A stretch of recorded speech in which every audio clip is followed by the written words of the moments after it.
Para este siguiente módulo hablaremos acerca del abordaje del paciente con adenopatías.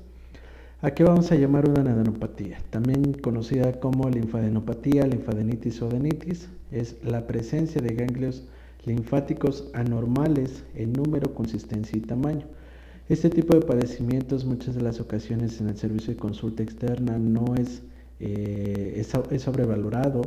Muchas de las ocasiones los asociamos a procesos infecciosos. Sin embargo, como veremos más adelante, existen procesos tumorales o procesos metastásicos que también se hacen acompañar de adenopatías. Las características más básicas de una adenopatía es que generalmente suelen ser dolorosas.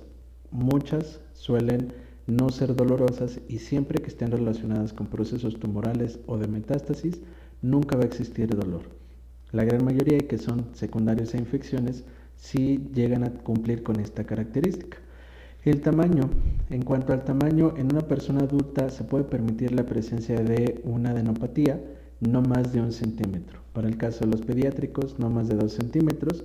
Si estamos hablando de región inguinal, 1.5 centímetros es el tamaño permitido. Y en la cuestión de la zona epitroclear, el tamaño máximo es de 0.5 centímetros. Como hablaremos más adelante, en personas sanas pueden existir la presencia de estas adenopatías que no implican algún otro estudio o incluso algún seguimiento, pero que siempre es importante recordar el tamaño normal ante un paciente con adenopatías. Y la localización, cuando está confinado a una única región, suele ser una adenopatía localizada, pero cuando se involucran 2 o más cadenas no contiguas, se habla entonces de una adenopatía generalizada. Cuando se presenta un paciente con una adenopatía de este tipo, lo primero que hay que descartar es una cuestión tumoral o incluso una cuestión metastásica. Las consideraciones generales de un abordaje de un paciente con adenopatía: siempre es importante que cuando estemos ante un paciente sospechemos de una cuestión benigna, una cuestión localizada, se debe de hacer una observación de un periodo de 3 a 4 semanas. Es el tiempo promedio en el cual debe de existir esa resolución. Cuando sobrepasa ese tiempo, pues entonces ya emplearemos estudios de laboratorio de gabinete para con ello llegar a un diagnóstico preciso. Importante recordar que una adenopatía o una adenopatía recurrente o incluso de un periodo crónico puede asociarse a una hiperplasia funcional. Esta hiperplasia funcional tiene que ver con la cuestión celular, la cuestión del estroma, cuando están sometidos a un estímulo constante. Para el caso de infecciones de vías respiratorias recurrentes, esto hace que se haga evidente ese ganglio, y es cuando tal vez papá o mamá o el paciente lo hace notar, y es el motivo por el cual muchas de las ocasiones acude a un servicio de consulta externo. Es muy frecuente en la infancia.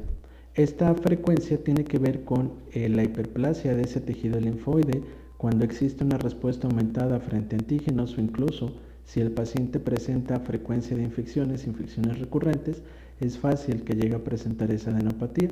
Requiere un estudio, sí, tal vez no un estudio extenso, tal vez no en apoyo ya de estudios de laboratorio de gabinete complejos, pero siempre es importante darle un seguimiento. En aquellas personas que cursen con adenopatías generalizadas, siempre y en todo momento deben de investigarse, sobre todo en aquellos pacientes que cursen con adenopatías supraclaviculares o epitrocleares. Siempre se debe de investigar porque es como parte de ese proceso descartar procesos malignos o procesos metastásicos. Suelen ser sanos, suelen aparecer en personas sanas, como bien se mencionó en la diapositiva pasada. En el 34% de los pacientes recién nacidos llegan a tener adenopatías palpables. En el 57% de los lactantes también llegan a presentarlos. En las primeras 4 semanas de recién nacido suele ser común que tengan en región inguinal o cervical. Pasadas estas 4 semanas ya no está normal y es importante investigarlo. En los lactantes también pueden llegar a presentarse en región occipital o retroauricular. Entonces, no toda adenopatía siempre es importante investigarlo, puede entrar dentro de este grupo etario. Sin embargo, siempre es importante darle esa vigilancia de 3 o 4 semanas. Finalmente, cuando ya después de todo un proceso de anamnesis, exploración, estudios de laboratorio de gabinete y no se concluye un diagnóstico, es importante saber que ese ganglio se debe de biopsiar y con ello obtener un diagnóstico preciso, iniciar tal vez un tratamiento o incluso saber derivarlo a segundo o a tercer nivel. Como parte de la fisiopatología, importante saber que dentro de lo que condiciona la adenopatía siempre puede existir una proliferación de linfocitos y macrófagos, puede existir una infiltración de células extrínsecas de tipo neutrófilos y que eso está asociado a una infección, proliferación neoplásica de linfocitos o macrófagos, hablando propiamente de un linfoma, infiltración de células metastásicas o incluso infiltración de macrófagos cargados de depósitos metabólicos que también generan la presencia de adenopatías. ¿Cómo es que vamos a hacer un abordaje diagnóstico? Como cualquier otra patología, importante un interrogatorio adecuado, una exploración, podemos o no apoyarnos de estudio de laboratorio de gabinete, pero el primer punto crucial para nosotros saber que estamos ante un paciente con adenopatías es saber que realmente sea una adenopatía verdadera. Podemos confundirlo tal vez a nivel cervical con un proceso de parotiditis, cuestiones congénitas, un quiste del conducto tirogloso, un higroma quístico, un quiste dermoide o un hemangioma, también la presencia de nódulos tiroideos, hematomas, lipomas, en la cuestión inguinal, una hernia inguinal o lesiones traumáticas, también pueden llegarse a confundir con una adenopatía, que es lo que nos va a dar la pauta, un interrogatorio adecuado. Este interrogatorio debe de incluir la duración, podemos subdividirlo en una adenopatía aguda cuando es menor a 10 días, subaguda cuando es de 10 y hasta 30 días, o crónica si es mayor a 30 días. Investigar si existen síntomas locales de sugestivos de infección, fiebre, faringitis, en el caso, por ejemplo, de una citomegalovirus, de una infección de mononucleosis, una triada conocida de fiebre, faringitis y linfadenopatías, pues con ello entablaríamos el diagnóstico. Sin embargo, no en todos los casos es así. En esos casos es importante apoyarnos de estudios de laboratorio de gabinete. Cuando existen lesiones cutáneas, que también pueden asociarse a infecciones, presencia de síntomas constitucionales, si hay fiebre, pérdida de peso, diaforesis, poliartralgias, sospechar de una cuestión maligna o una cuestión metastásica, contacto reciente con personas enfermas, aplicable para pacientes con tuberculosis, ingesta de leche no pasteurizada o carne cruda en el caso de brucelosis, contacto con animales domésticos, la enfermedad por arañazo de gato también suele cursar con adenopatías, vacunas recientes, medicamentos o viajes. En cuanto a las vacunas que generalmente pueden condicionar adenopatías, vacuna de BCG o sarampión, rubiola y parotiditis, medicamentos como alopurinol, atenolol, captopril, carbamazepina, fenitoína, penicilina, cefalosporinas y sulfas suelen generar adenopatías como parte de una reacción secundaria, una reacción adversa.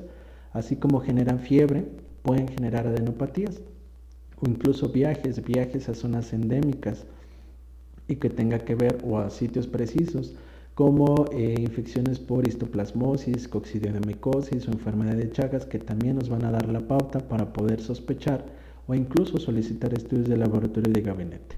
Historias de infecciones recurrentes, aplicable a pacientes pediátricos, infecciones de vías aéreas o hábito sexual en adolescentes que cursen con enfermedades de transmisión sexual y que también se hacen acompañar de adenopatías. En este cuadro vemos las enfermedades que cursan con adenopatías. El conocer estas enfermedades va a permitir al médico poder hacer un interrogatorio adecuado, correcto y preciso y dirigido. Para las cuestiones infecciosas, tenemos virus que condicionan adenopatías, mononucleosis, citomegalovirus, hepatitis, rubiola, VIH o varicela zoster. En el caso de los hongos, coccidioidomicosis o histoplasmosis, bacterias, tenemos también estreptococos, estafilococos que condicionan amigdalitis y una infección dérmica, infecciones por Salmonella typhi, brucela, Yersinia pistis, enfermedad por arañazo de gato, linfogranuloma venéreo, lepra, tuberculosis, sífilis, toxoplasmosis. Aquí en la toxoplasmosis es importante recalcar que es de las pocas enfermedades que pueden llegar a generar adenopatías supraclaviculares. Todo paciente con adenopatías en ese sitio, lo primero que hay que descartar es un proceso maligno, un proceso de metástasis. Sin embargo, también es importante recordar que toxoplasmosis genera esa adenopatía. Microfilariasis o enfermedad de Chagas. Para el caso de las enfermedades inmunológicas tenemos lupus eritematoso sistémico, artritis reumatoide, enfermedad del suero, reacción a fármacos, hipertiroidismo. En cuanto a las cuestiones malignas, un linfoma Hodgkin o no Hodgkin, leucemias agudas, linfoblástica o no linfoblástica, leucemias crónicas, linfoides o mieloides, o incluso metástasis. Esto siempre va a ser aplicado sobre todo en pacientes con adenopatías en región epitroclear, en región supraclavicular. Lo primero que hay que descartar. A nivel cervical lo más común es que sean cuestiones infecciosas. Sin embargo, también tuberculosis o linfomas pueden generar adenopatías cervicales como primer dato. Entonces es también parte dar una investigación a esos antecedentes o incluso una exploración dirigida. Enfermedades por depósito de lípidos, enfermedad de Gaucher, enfermedad de Niemann-Pick, Fabry o Hunter, y las causas desconocidas que también pueden llegar a generar adenopatías, una histiocytosis benigna, enfermedad de Castleman, hiperplasia linfoide folicular gigante también llamada, sarcoidosis, amiloidosis o enfermedad de Kawasaki. Todas estas patologías es importante que el médico las recuerde, porque al momento de estar haciendo ese interrogatorio podemos hacer ese interrogatorio dirigido y tal vez concluir un diagnóstico, y posiblemente que no necesite algún otro estudio, que tal vez sí lo requiera, y ya con eso emitir un nuevo diagnóstico, iniciar tratamiento o incluso derivarlo a segundo o a tercer nivel. Respecto a la exploración física, más allá de ser una exploración completa, cardiovascular, digestiva, neurológica, es importante darle prioridad a la cuestión del ganglio inflamado. Las características que debemos nosotros de valorar en ese ganglio: dónde está localizado, el tamaño, si hay o no dolor, la consistencia, puede ser una consistencia dura, una consistencia blanda, a veces lo asocian a la consistencia de una goma de borrar, si está fijado a planos profundos o si no está fijado, si es movible. Todos estos aspectos nos harán pensar si es una cuestión infecciosa, una cuestión tumoral o una cuestión metastásica. Siempre es importante valorarlo, siempre es importante apoyarnos de esa anamnesis, porque es lo que nos va a dar pie al posible diagnóstico. Parte de esa exploración física es conocer el grupo ganglionar al cual nos vamos a abordar, la región de drenaje, y en base a estos dos rubros conocer la causa posible. En esta primera diapositiva vemos en el grupo ganglionar, si nos enfocamos a cabeza y cuello, si estamos a nivel occipital, que la región de drenaje incluye cuero cabelludo, la parte posterior y nuca, podemos pensar en infecciones locales, dermatitis seborreica, pediculosis, tiña, varicela, rubiola o linfomas. Si estamos en una región retroauricular, que incluye cuero cabelludo, temporal parietal o pabellón auricular, lo mismo, infecciones locales, pediculosis, varicela, rubiola o linfomas. Esto es lo que les mencionaba. A nivel cervical, no todo es infeccioso, no todo es agudo, no todo es autolimitado. También es importante descartar un linfoma. Preauricular, que incluye cuero cabelludo, párpados, conjuntiva, pabellón auricular, conducto auditivo externo, oído medio, glándula parótida. Con conocer el sitio donde drena es la posible causa que podamos nosotros estar enfrentando. Conjuntivitis, celulitis facial, otitis media aguda, rubiola, tularemia o incluso enfermedad de Chagas. Cuando se presenta esa enfermedad de Chagas, se presenta el paciente con un edema bipalpebral, hay adenopatías preauriculares que forman parte del signo de Romaña, y si el paciente está en una zona endémica o hizo un viaje a zona endémica, pues es más fácil sospechar en el diagnóstico. En la región submandibular, que incluye mejilla, labios, nariz, lengua, mucosa oral, glándula submandibular, submentoniana, labio inferior, suelo de la boca, cervical superficial, laringe inferior, conducto auditivo, glándula parótida, y finalmente cervical profunda, que incluye zona posterior de cuero cabelludo, amígdalas, adenoides, lengua, paladar, nariz, senos paranasales, laringe, tiroides y esófago. Las causas más factibles: infecciones respiratorias víricas, bacterianas, micobacterias, linfomas, enfermedad por arañazo de gato. En este otro cuadro vemos, continuando con el grupo ganglionar, si es supraclavicular, si es del lado derecho, abarca pulmones y mediastinos, si es izquierdo, abdomen, y siempre lo más común es que sean tumores mediastínicos o tumores abdominales. Aquí es en donde entra cuando, si el paciente tiene un cáncer gástrico e hizo metástasis y el paciente se presenta con ganglio supraclavicular izquierdo o ganglio de Virchow, lo primero que hay que descartar es una cuestión tumoral abdominal. A nivel axilar, que involucra brazo, hombro, mama, pared torácica, abdomen, pared lateral, asociado a vacunas, infecciones locales, enfermedad por arañazo de gato, tuberculosis, linfomas y metástasis. Si estamos en la zona epitroclear, que involucra mano y antebrazo, infecciones locales, virus Epstein-Barr, micobacterias atípicas, leucemias y linfomas. Si es inguinal, extremidad inferior, genitales, nalgas, pared abdominal inferior u ombligo, involucra infecciones locales, leucemias, tumores genitales. Y finalmente, en la región poplitea, rodilla, pierna o pie, infecciones locales, que es lo más común, pero también es importante recordar los linfomas, que también llegan a generar este tipo de adenopatías. En esta primera imagen suele ser muy ilustrativa porque nos muestra la presencia de sus ganglios preauricular, auricular posterior, occipital, parotidio, mentoniano, submandibular, cervical superficial y cervical profundo, que es donde nosotros, al momento de estar valorando al paciente, vamos a buscar, incluso a veces de manera intencionada, la presencia de estas adenopatías. Cuando el paciente acude con una adenopatía, sea aguda, sea crónica, siempre la revisión es de cabeza hacia pies y siempre se va a iniciar por valorar ganglios occipitales, retroauriculares, preauriculares, submaxilar, submentoniano, cervicales, superficiales y profundos. De ahí nos vamos a supraclaviculares, axilares, inguinales y popliteos. Esta forma, incluso si nosotros sospechamos de una cuestión sistémica, neoplásica o metastásica, nos va a permitir no solo identificar el ganglio por el cual el paciente acudió a consulta, sino también identificar algún otro grupo y que nos hablaría propiamente de una adenopatía generalizada.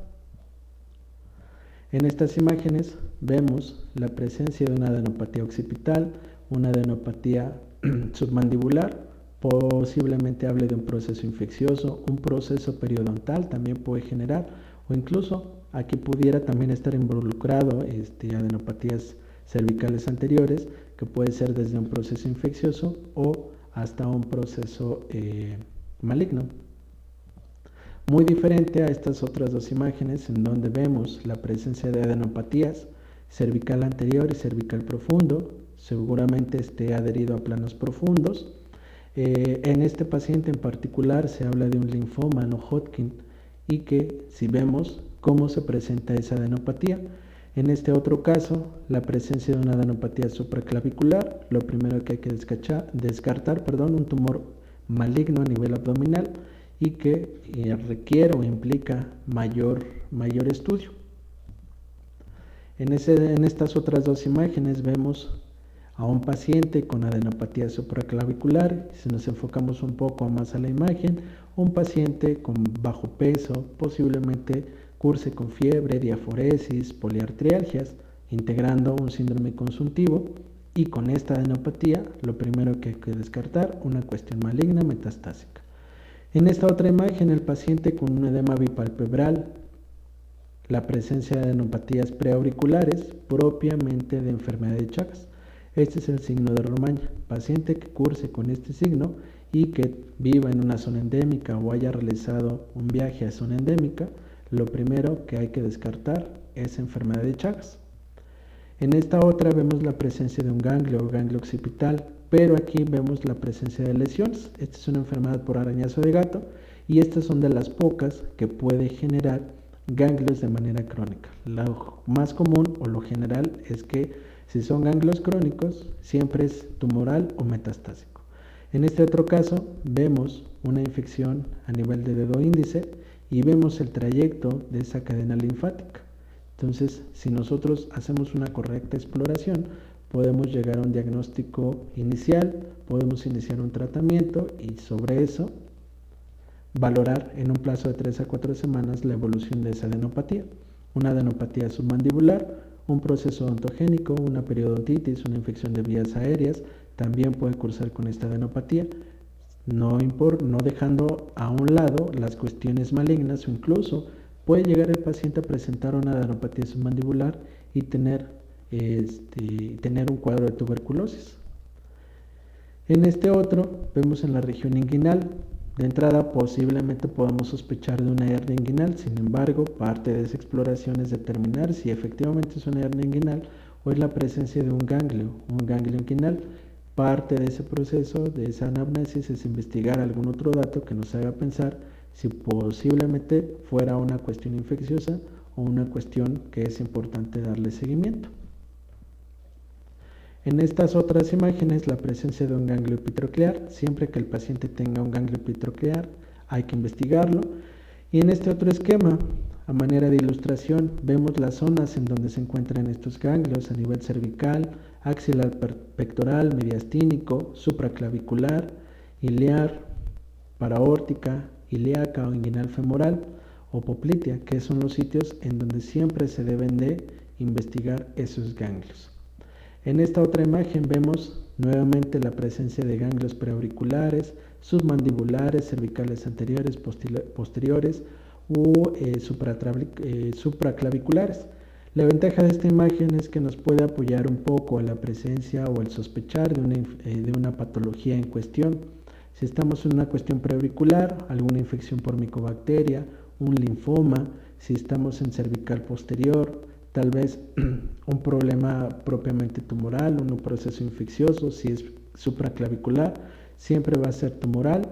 Si es submandibular, puede ser una cuestión infecciosa. En esta otra imagen, que también nos resulta muy útil, vemos en cuadro en anaranjado más oscuro y en anaranjado pálido, vemos la posible causa, si es una cuestión infecciosa o una cuestión neoplásica. A nivel cervical siempre va a predominar infección, supraclavicular izquierda neoplásica, intratorácica neoplásica, epitroclear infecciosa, inguinal infecciosa, intraabdominal neoplásica, axilar 50 y 50 y supraclavicular derecha siempre va a ser neoplásica. Entonces nos podemos igual apoyar de este esquema para nosotros poder determinar o pensar en esa posible causa, iniciar un tratamiento o incluso solicitar estudios de laboratorio. Cuando ocupamos pruebas complementarias es por dos situaciones. La primera, si tal vez ante al interrogatorio o la exploración se llega a un diagnóstico claro, se puede iniciar un tratamiento siempre y cuando sea una adenopatía localizada. Si nosotros estamos ante una adenopatía localizada, se hizo un diagnóstico inicial, se inicia un tratamiento, se hace una valoración 3 a 4 semanas. Pasado ese tiempo, si no hay mejoría, es entonces cuando nosotros debemos de solicitar estudios de laboratorio y de gabinete para poder sospechar de alguna otra causa. Si pasado ese tiempo ya no hay la presencia de esos ganglios o el tamaño va disminuyendo, no hay algún otro dato sugerente de infección o algún otro dato sugerente de un proceso maligno, se da esa vigilancia y asunto arreglado.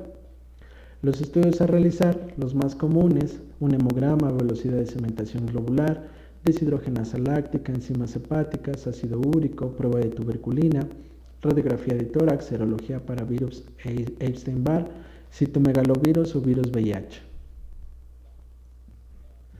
En este esquema vemos cómo podemos nosotros hacer ese abordaje.